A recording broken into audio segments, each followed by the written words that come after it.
Joel Abad tiene la palabra.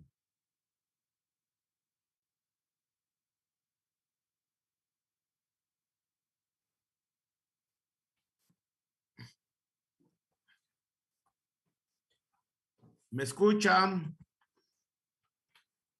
Sí, señor asambleísta, continúe, por favor. Gracias, señor presidente de la Asamblea Nacional.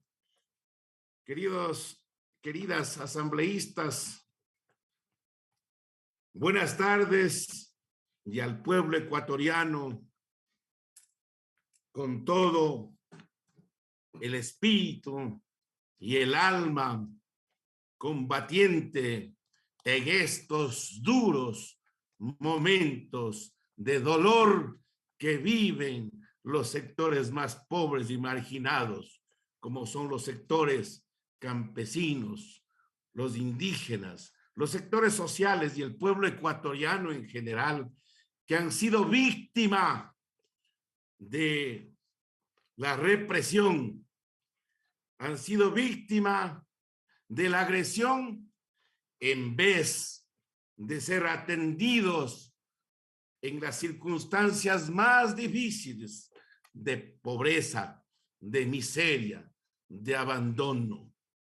Claro, tengo que decir que Joel Abad, representante del movimiento Pachacuti y del pueblo ecuatoriano, no tengo ningún compromiso con los dueños de los partidos políticos, como otros lo dependen y están subordinados a lo que ellos dicen.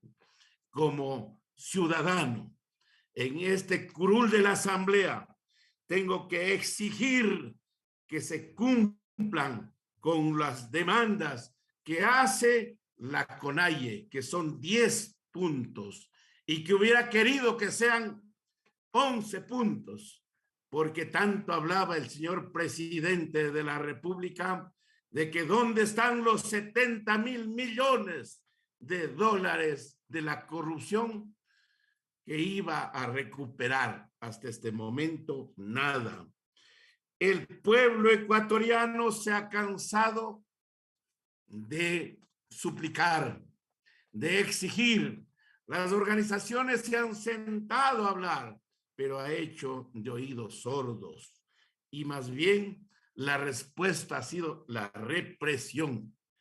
Y eso no se puede vivir en un supuesto gobierno democrático donde se ha visto como norma de conducta la infamia. El que vive de la infamia o lo codea en paz es un infame. Abstenerse de ella no basta. Se ha de pelear contra ella. Ver en calma un crimen es cometerlo, dijo José Martí. Qué triste. A mí me da mucha pena cómo estos gobiernos de derecha lo reprimen al pueblo. Y claro, esta es una conducta del presidente Lasso jamás elegido. No debió estar un solo día de mandatario. Recordemos la verdad ante todo.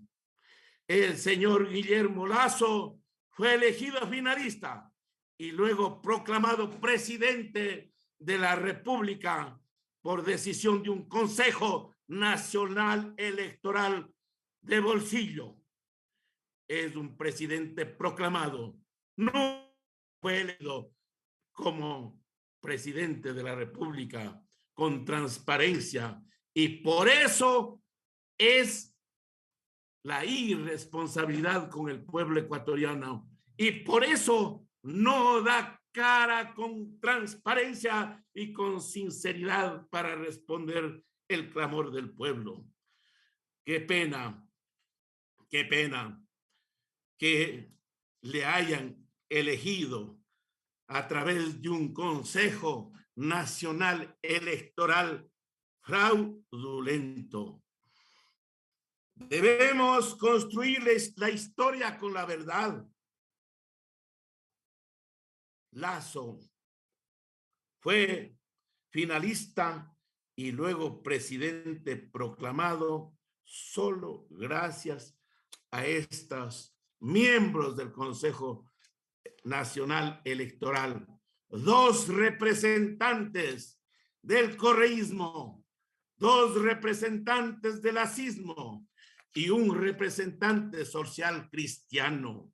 Ellos fraguaron el fraude y por eso Correa desde el ático dijo: me gustaría que vaya a la segunda vuelta Arauz y Lasso. Ya estaba hecho el fraude, señores.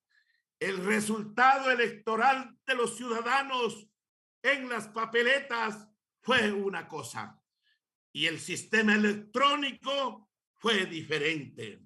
La lucha histórica del movimiento campesino, indígena y popular dispone de soporte jurídico y legal. La lucha y resistencia del pueblo, que incluye a indígenas, campesinos, tiene su soporte en el artículo 98 de la Constitución, que permite de manera expresa el derecho a la resistencia de los individuos y colectivos frente a las acciones y omisiones de los poderes públicos. Pero también hay que decir que el tercer considerando de la Declaración de los Derechos Humanos, aprobado por la Asamblea de las Naciones Unidas el 10 de diciembre de 1948, reconoce de manera expresa el supremo recurso de la rebeldía contra la tiranía y la opresión. Y eso es lo que se está manifestando en las calles, en los campos, en las carreteras, el descontento del pueblo ecuatoriano, lo cual lucha el pueblo ecuatoriano por una reivindicación social legítima e irrenunciable. Hay una campaña sucia de desprestigio planificado en contra de las fuerzas populares del Ecuador. No olvidemos la oligarquía y la trinca oligárquica que oprime al país. No sale de su atolondramiento luego que Pachacuti ganó en 14 de las 28 provincias de la República y podría barrer incluso los resultados electorales de la segunda vuelta. En estas semanas han utilizado sobre todas las redes para este objetivo. Este desprestigio planificado y masivo fue el preludio, tarea preparatoria para luego convertir en objetivo a reprimir el movimiento social indígena y campesino. Ese fue un auténtico plan de guerra contra el pueblo del gobierno proclamado y jamás limpiamente elegido. Pido al pueblo ecuatoriano se aprecie en forma meditada y objetiva a las personas que están cometiendo desmanes, como ya lo había demostrado en algunos videos los asambleístas que me antecedieron en la palabra. Miren bien los videos. Se habrían dado cuenta que ahí la fisonomía, la vestimenta de los responsables no son de los compañeros humildes campesinos, sino son gente infiltrada. Los mismos que hicieron los desmandes en el 2019 y quemaron los papeles de la Contraloría. Los mismos que el miércoles anterior entraron a la fiscalía con los intereses de destruir todo para que quede en la impunidad y el pueblo ya sabe de dónde viene.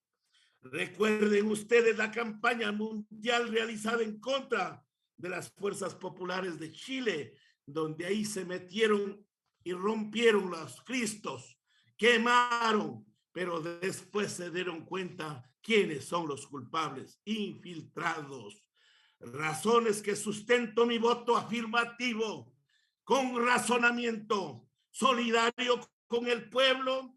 Toda mi vida he luchado junto a las fuerzas populares desde joven a favor del seguro campesino, contra los gobiernos nefastos de Febres Cordero, de Sixto, de Yamil y del mismo Moreno.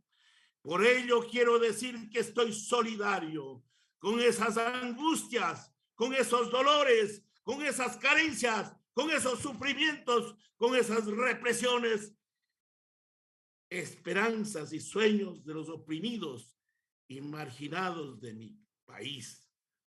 Me debo a ellos. Con su dolor crecí y soy el más humilde de los ciudadanos. Vengo de un sector campesino de mi cantón Azogues, capital de los bravos Cañarís. Es mi deber estar solidario de manera absoluta con los perseguidores de los sectores populares. No estaré jamás a favor de estos causantes de las muertes y heridos. Con sus familiares me solidarizo, con los atormentados y reprimidos en todos los confines de la República. No puedo salvar al responsable de haber ordenado una represión tan salvaje y haber consentido a autoridades expertas en la infiltración de los manifestantes con agentes encubiertos al servicio del desprestigio de la marcha pacífica. Mañana ya lo sabremos quiénes son. Señor asambleísta, cuenta con 1 minuto, por favor. Tenemos que manifestarlo claramente de que, señor presidente de la Asamblea Nacional, que Lazo continúa con las mismas políticas de Correa en base a las leyes que se aprueban juntos. Ahí se han unido inclusive para recientemente aprobar la ley del uso progresivo de las armas. Guillermo Lazo es un represor. Y quiero, señor secretario, pase un video corto que dice: quien no conoce la historia está condenado a repetirlo. Tenga la bondad, señor secretario. Señor secretario, Con su autorización, señor presidente, procedemos con la reproducción solicitada. No conoce su historia, está condenado a repetirla. Los médicos y auxiliares pedían la cancelación de sus sueldos. A esa crítica situación por la que pasaba el sector de la salud, se sumaban las órdenes del entonces gobernador del Guayas, Guillermo Lazo, quien dispuso la detención de los dirigentes de los trabajadores de la salud. Se ha ordenado la prisión de quienes a través de este documento han incitado a un paro, es decir, al cometimiento de un delito. De esta forma, Lazo respondía a las exigencias de los trabajadores, quienes convocaron a un paro para reclamar el pago de sus sueldos atrasados. Única y exclusivamente lo que estamos es exigiendo nuestros haberes que lo vienen adeudando desde 2 años atrás. Según los dirigentes de esa época, la decisión de una paralización la tomaron luego de haber agotado todos los diálogos con representantes del gobierno de Maguad. Frente a actitudes de tinte dictatoriales y de carácter represivo, eso no lo vamos a permitir. Guillermo Lazo se desempeñó como gobernador del Guayas entre el 10 de agosto de 1998 y el 17 de agosto de 1999. Durante esa época, Yamil Maguad decretó el feriado bancario y el congelamiento de los depósitos. Gracias, señor secretario. El pueblo quiere escuchar, quiere saber la verdad y por ello permítame seguir hablando. Señor presidente, comedidamente, se le concede 1 minuto, por favor. por favor. Hasta el momento no se ha atendido ninguno de los 10 puntos planteados por la CONAI y el pueblo ecuatoriano. Quiero que el señor presidente de la República se siente sesudamente, serenamente, con las ganas y el interés de ayudar al pueblo ecuatoriano a dar solución en la situación grave que se encuentra sin empleo la gente, sin ayuda en los sectores campesinos, con la gasolina que continuamente sigue subiendo. Que por favor los precios de los productos se estabilicen. El pueblo ya no soporta más porque desarrolla una política de claro y exclusivo favorecimiento de los tenedores de los papeles de la deuda y a los sectores financieros a los que representa luego del asalto al poder político del país. Yo quisiera decirles el día de hoy que estoy de acuerdo para votar por la censura por todo lo expuesto, porque el pueblo pide, porque el pueblo clama, porque el pueblo no ha sido atendido. No es loco Joel Abad, ni los miles de ciudadanos que claman justicia, pero sí voy a decir que no permitiré que hayan los avivatos que quieran tomarse el poder. Yo voy a plantear en su momento oportuno de que se nombre un presidente interino, independiente de los correístas, independiente de los lacistas, que luego el Consejo Nacional Electoral convoque a elecciones, pero un Consejo Nacional Electoral honesto, un Consejo Nacional que sea imparcial y que dé los resultados como el pueblo se manifiesta. Ha concluido su tiempo, señor asambleísta. Señor presidente de la Asamblea y distinguidos asambleístas, mi voz firme a favor del pueblo ecuatoriano y a favor de sus intereses colectivos. Muchas gracias.